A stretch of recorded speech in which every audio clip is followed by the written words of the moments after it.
Our third and final speaker for today is Reese Little, and I'll have him just tell you his story. I think he's got a lot to tell. And he's friends with Patrick Sharp from the Chicago Blackhawks, so we're going to become buddies, Reese. And by the way, I did write to the Blackhawks to see if they could bring the Stanley Cup here so we could all take a picture with it, but unfortunately they were traveling with it, so. Okay, Reese Little. Let me get the mic down. Oh, it's going to tip over. Hello? Hello? There. Okay. So, first I just want to tell you that I'm a lawyer. I don't want to say that to brag or impress anybody. I say this because I'm used to speaking in front of people. But when I got up earlier to ask my question on the mic there, my hands started doing like this. Because for some reason I was really nervous. This is a pretty intimidating group. So forgive me if I'm a bit shaky up here. Usually I'm not emotionally involved in what I'm talking about with work, so. And this I am, so Pat, you're the only person I kind of know, so stay close by here.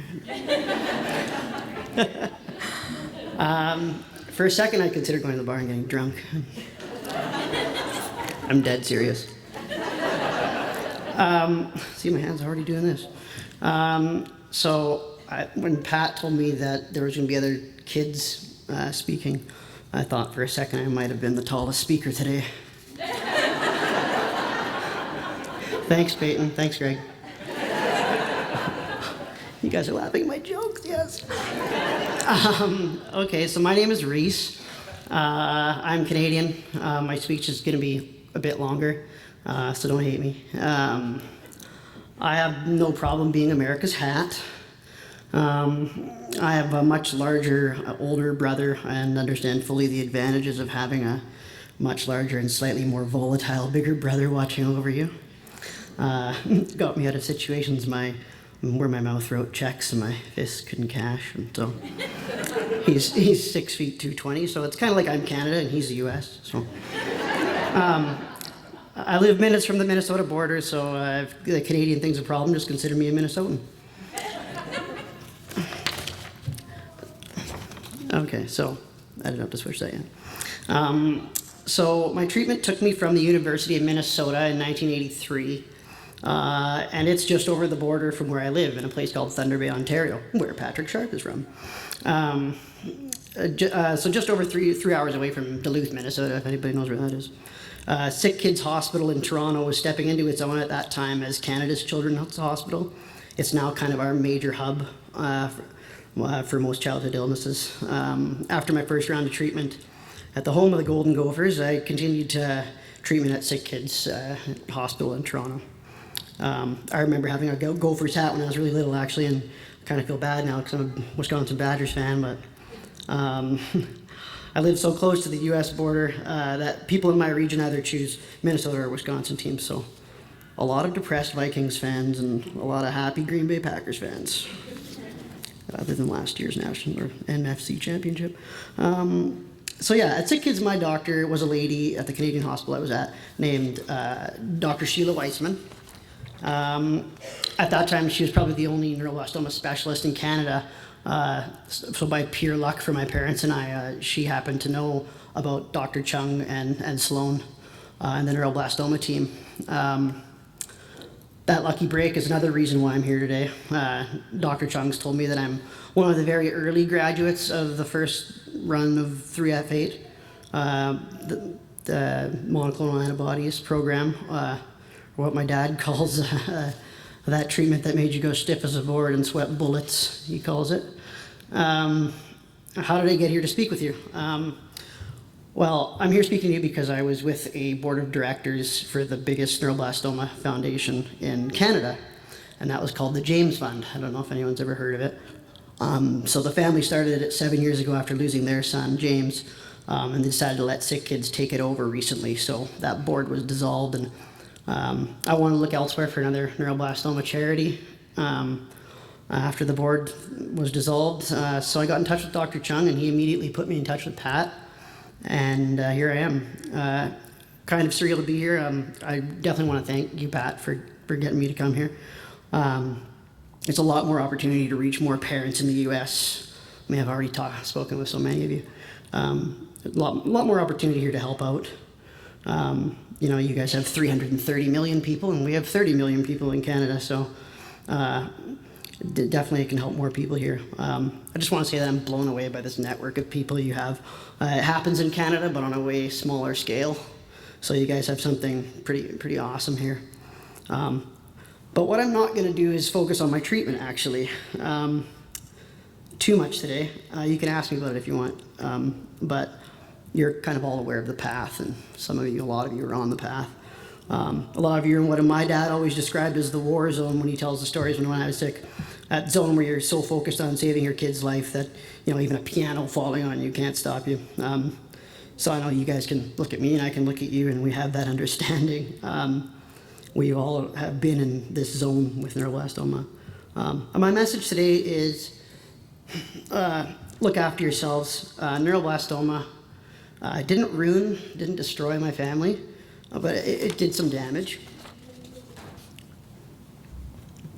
I'm not going to cry, I'm telling you, I'm not going to do it. What I want to talk to you about is this. I'm 33 years old. I've seen what this disease has done to my body, my mind, most importantly, my family. I'm going to do a bit of a Doc Brown, Marty McFly thing here in the DeLorean and, you know, Back to the Future, the movie. Michael J. Fox, he's Canadian.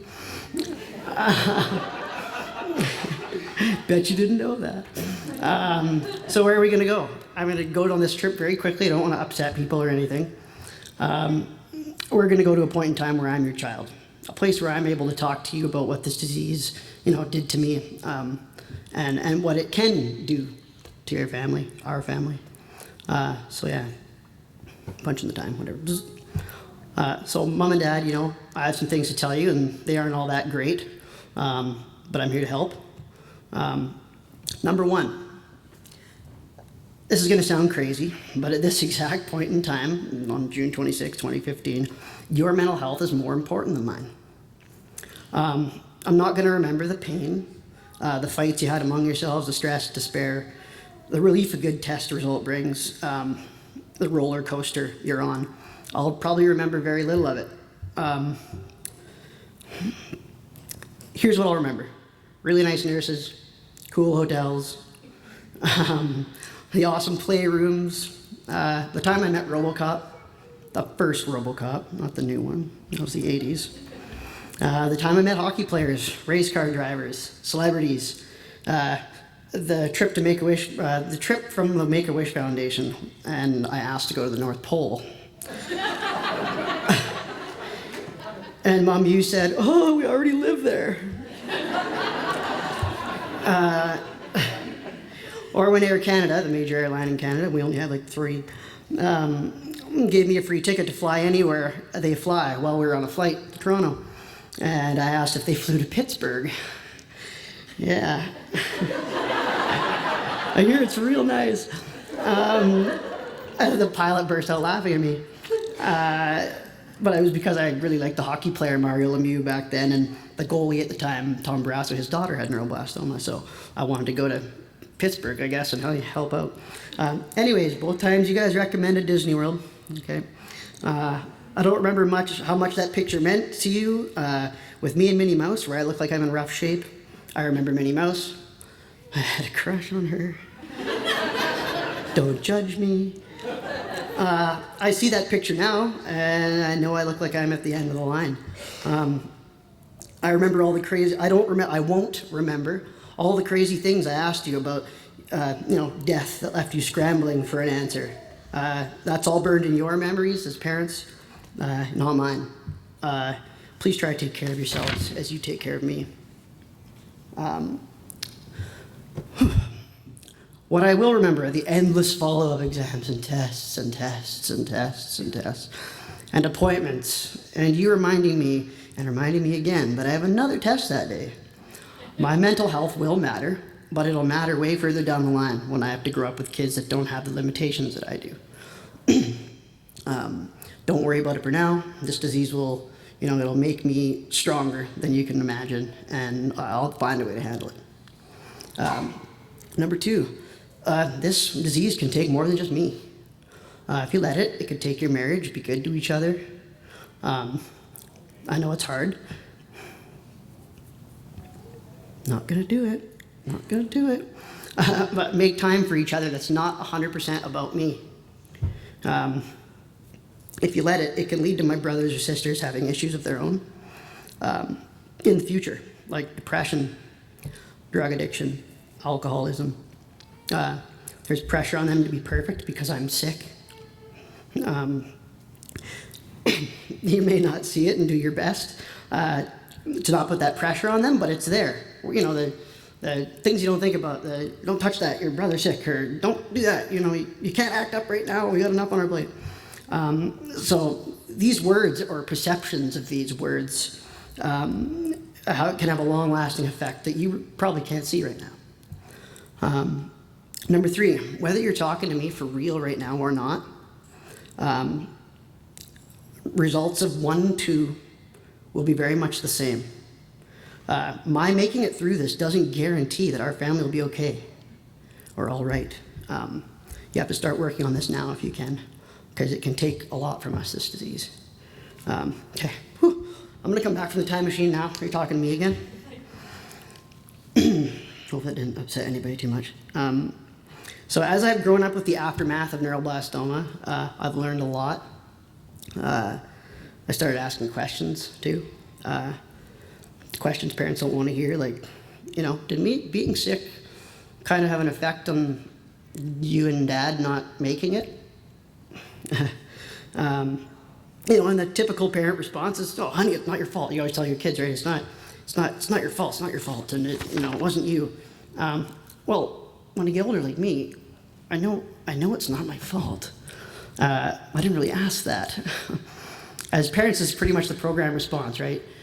You reassure us that it wasn't our fault. The problem that is when we grow up after neuroblastoma and we're able to understand it wasn't our fault for being sick, we're also kind of able to see that it's impossible for a disease like this to not put unbearable pressure on our family.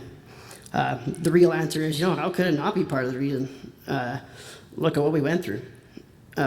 So the reason you don't say this is obviously you're programmed through this process to reassure us after what you've been through. The result of kind of being in that seemingly powerless position when your child is sick, reassuring us no matter what. But, we figure it out eventually. You're going to get those questions. A man I'm proud to call my friend lost his son to neuroblastoma. I was having breakfast with him at Tim Hortons, like all Canadians do.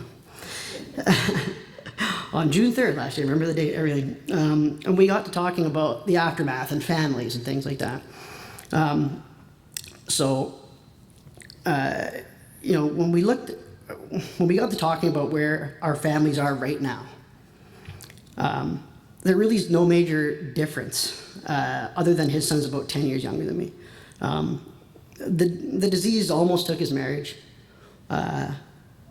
damaged his other two children, one very badly. I was actually able to shed some light on what my brother had gone through. My brother's 40, almost 40. He'll argue that, but has gone through since treatment, which is great because his son was quite young, in his early 20s, and battling some very serious issues that were no doubt caused by the passing of his brother, but more importantly, what I mentioned earlier, caused by that unintentional, you got to be perfect, we don't have time for you to be upset too, aspect of what comes with the sibling of a sick child. What I'm saying is, whether I'm talking to you now as a survivor or I'm not here, the results of this disease on the family unit are very much the same whether I'm here or not. This is obviously a hard thing to get your head around as a parent because you think that's the only thing that matters. Making it through this, much like my parents thought, is me being alive, and to the extent that it's true. But I have experience talking to families about this, and the issues that come up are marriages and siblings, whether I make it or not. So my parents separated when I was 11. Never got back together. I'll respect my brother's privacy here, but I can tell you he's had difficulty with his mental health, to say the very least. He was expected to be perfect, not on purpose, It kind of just comes with the territory. That had adverse effects on him. I'm open to talk about it privately, individually with parents, but he probably wouldn't want me sharing what I think his psychological profile is with you guys in a public forum like this. So if you have concerns, come talk to me about that particular part of it. My mom fought addiction her whole life, as well as depression. That probably would have taken her.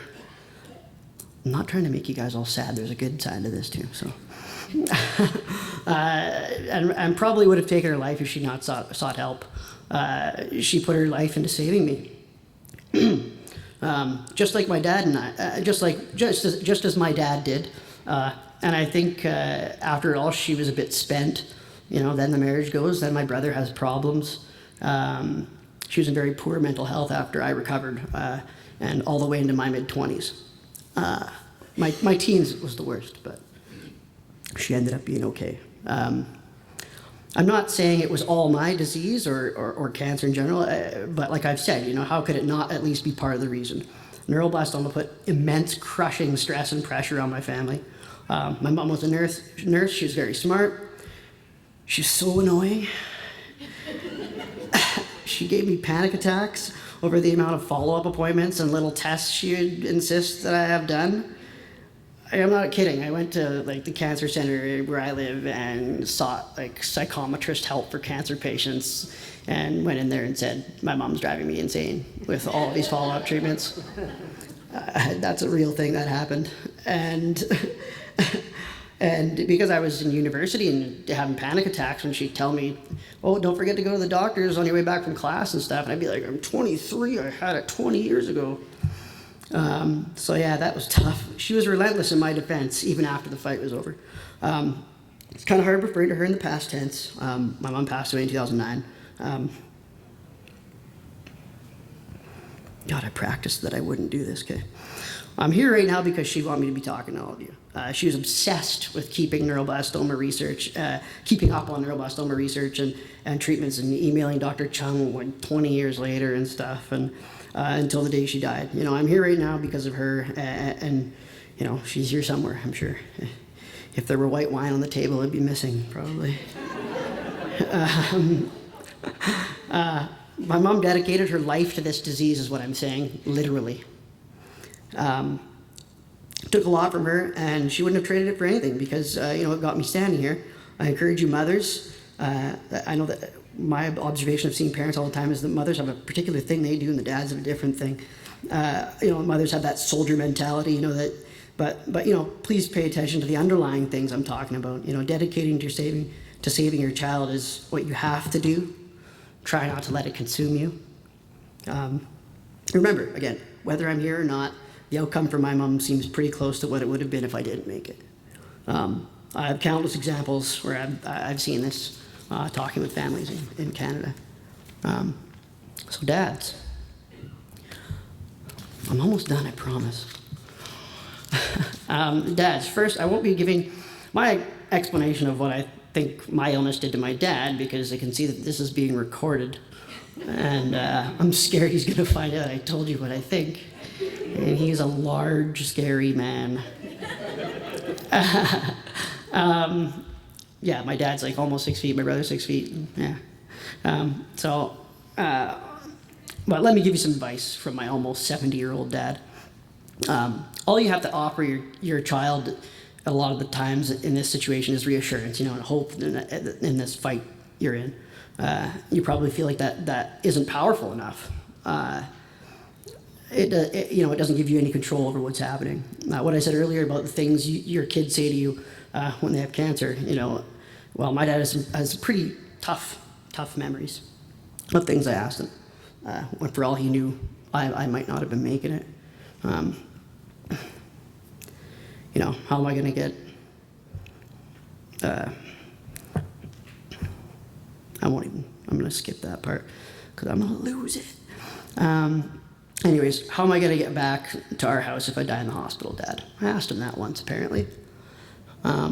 He claims his memory is shorting out on him these days, but he remembers where we were, what I was wearing, everything about that moment, every single thing. he said all he could do is, look at me like he knew what the heck he was talking about. and tell me, oh, you'll find home, don't worry about it. No problem, you'll make it home. And I was like, okay, Dad, you're the boss. Right?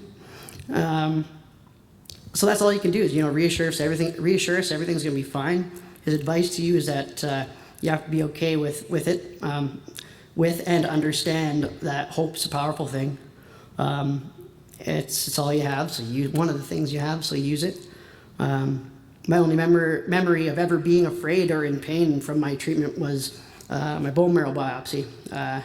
In my day, they didn't do it with anesthetic. After speaking with a parent here at lunch, I'm aware that they do use it now, thank God. In my day, I think I remember it being almost like a gun with a needle on the end of it and your pelvis. I kind of remember the pain, but what I really remember is my dad's face. His eyes were like this big, and he was like pouring sweat because he tried to hold me in place so I wasn't, and I was only scared because he was sweating. That reassurance was almost not there for a second. The second it looked like he wasn't sure, I was scared. What really boiled his blood was that the doctor had told him, that I just feel pressure and it wasn't all that painful. He turns to me, tells me this. I trust him because he's my hero. Needle goes in. I freak out, thrashing all over the place. So now my dad's in a position where he's reassured me I was going to be all right. And he's looking at the doctor like he just lied to me. And now it jeopardizes his position and everyone and my trust in him. But at the end of the day, doctors are people too. They're just as hopeful that we're going to make it as parents are. And sometimes the procedures don't go as planned. Sometimes it does. We need to have reassurance as children. We need to look at you and know that everything's fine when we look at you, even if it's not. So you're our superheroes during this time. My dad was and is my hero. He would always make me feel like I was going to be fine no matter what. He still does. As upsetting as me asking my dad how I get home after if I died. He has better memories too. When I was 6, I just got my hair back. My teacher had ratted on me, told Dad that I was making fun of a kid at school because they looked funny. A stupid thing to do, Reese. So my dad decides to ask me about why I made fun of the other kid, and he tries to make me feel bad and remorse by saying, how'd you feel when the kids at school said you looked funny with a bald head? Huh? And I apparently didn't miss a beat and looked right at him and said, well, it's because I did look funny, Dad. And he says that's kind of the moment he knew I was going to be a bit different than the other kids after all this treatment. He played a role as a child psychologist for me, an unqualified one at that. But my favorite animal has always been killer whales, so he came up with the brilliant idea to tell me that the good cells in my body were the killer whales and the bad cells, the cancer cells, were great white sharks. I knew enough about whales at this time that killer whales were much larger than great white sharks, and that was a comfort to me, considering the Jaws movies were in their heyday in the 80s. Everyone on Earth was scared of sharks at that time. So I was scared of sharks, but I knew killer whales weren't. It was kind of a genius thing he did. Anyways, I blog about these things too, along with side effects and the whole post-treatment experience. I'll get Pat my information if anybody's interested in contacting me about the late effects stuff, or following me on social media, whatever. Writing about childhood cancer and family support is something I've just really started doing in the last year, and I really enjoy doing it so far. So this has totally been awesome for me. I'll finish up here just with hope. Not just hope, but hope is based on fact. Well, loose facts. I'm a lawyer. There's no such thing as facts. Loose facts, yes. So I've met survivors from the 70s era of neuroblastoma. They're in their 40s. These are people who, for the most part, have a lot of side effects, secondary illnesses caused by treatment, things like renal failure, disproportionate bodies, major defects, osteoporosis. They're also really hard to find. I've met and I'm a member of the 80s era of treatment. 83 to 87, a little into 88, I think. We didn't have the social media or these awesome foundations and charities all over the world that help us network the way we can now. Us 80s era survivors have our share of side effects, but less bodily problems. Well, I know I'm 5 feet tall, but you know I've played hockey and my whole life, golf, snowboard. I'm a generally an active person. I'm married too. She's totally out of my league. Don't know how that happened. I know of 80s era survivors that have less limitations than I do compared to the 70s. We have it pretty good.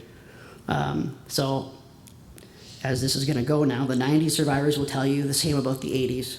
The 2000s will tell you the same about the 90s era survivors. There's a trend, and that's less and less side effects.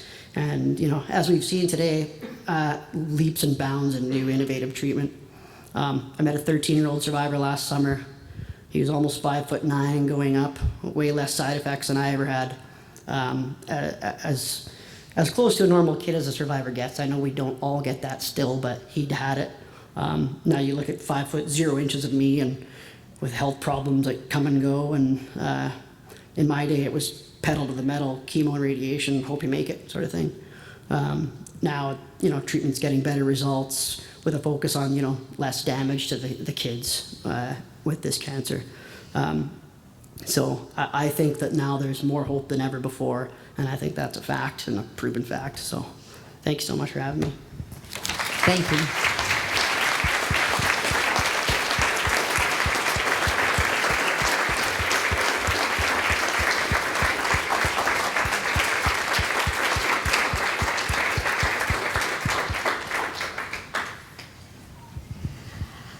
Thank you very much, Reese.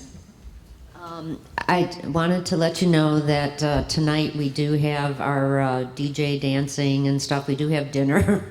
I'm getting tired of this eating thing. But anyway, we're going to be in the ballroom, though, at the front of the hotel. So, and I can't even remember what time it starts. It's either 6:30 or 7. I have to look at the schedule. But feel free to join us for dinner. If you want to go out for dinner, you can.